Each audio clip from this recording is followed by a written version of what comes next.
Journée fondatrice pour la future collectivité européenne d'Alsace ce lundi. Tous les élus des 2 conseils départementaux se sont exceptionnellement réunis ensemble au Tanzmatten de Sélestat.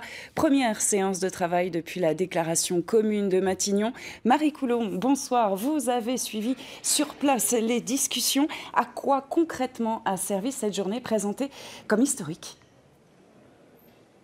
Eh bien Caroline, si jusque-là on connaissait le nom et les contours de cette future collectivité européenne d'Alsace, il s'agissait aujourd'hui d'afficher l'unité des 2 départements dans ce projet de fusion, d'en définir très concrètement le cadre, la feuille de route, bref, se mettre au travail. Il faut rappeler que c'est la première fois que les 2 assemblées se rencontrent depuis la signature de l'accord de Matignon en octobre dernier. Elles ont voté de manière très symbolique, mais à l'unanimité, une résolution commune pour poser les principes fondateurs de cette future entité qui se voudra plus proche des citoyens, mais également économiquement plus efficace. Un acte historique pour les 2 présidents des conseils départementaux, Frédéric Bierry, Brigitte Klinkert. On les écoute.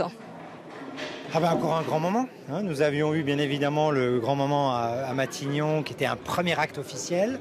Là, c'était pour nous très important d'échanger avec l'ensemble de nos collègues élus conseillers départementaux pour partager, pour les écouter aussi.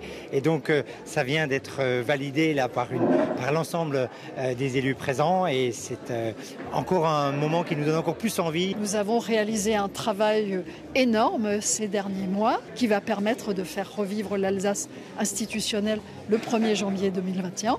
Mais maintenant, ce qu'il va falloir mettre en œuvre, c'est un travail d'une grande ampleur sur l'organisation juridique, financière et l'organisation tout court de cette future collectivité. Alors Marie, y a-t-il consensus, adhésion de tous les élus autour de ce projet ? Et non, Caroline, l'enthousiasme des 2 élus a quelque peu été douché par le groupe socialiste du conseil départemental du Bas-Rhin qui a claqué la porte des discussions, qui a refusé de participer à ce vote, même symbolique. L'ancien député Eric Alcoubi a eu des mots très durs. Il parlait d'une opération d'enfumage, une mascarade. On l'écoute. C'est une réunion de bonne intention, c'est une réunion de 2 départements, mais il ne peut pas y avoir de vote parce que juridiquement il n'est pas possible. Et par conséquent, oui, je considère aujourd'hui qu'il s'agit d'une mascarade, qu'il s'agit simplement d'une opération de communication pour faire croire que l'Alsace va renaître. Quelle va maintenant être la suite du processus ? Quand est-ce que va vraiment naître cette collectivité ? Alors la route est longue pour cette future collectivité européenne d'Alsace. La délibération votée symboliquement aujourd'hui devra l'être officiellement dans les 2 départements avant la fin de l'année. Elle servira de base à un projet de décret soumis au Conseil d'État en 2019. Viendra ensuite un projet de loi déposé devant le Parlement au maximum en 2020.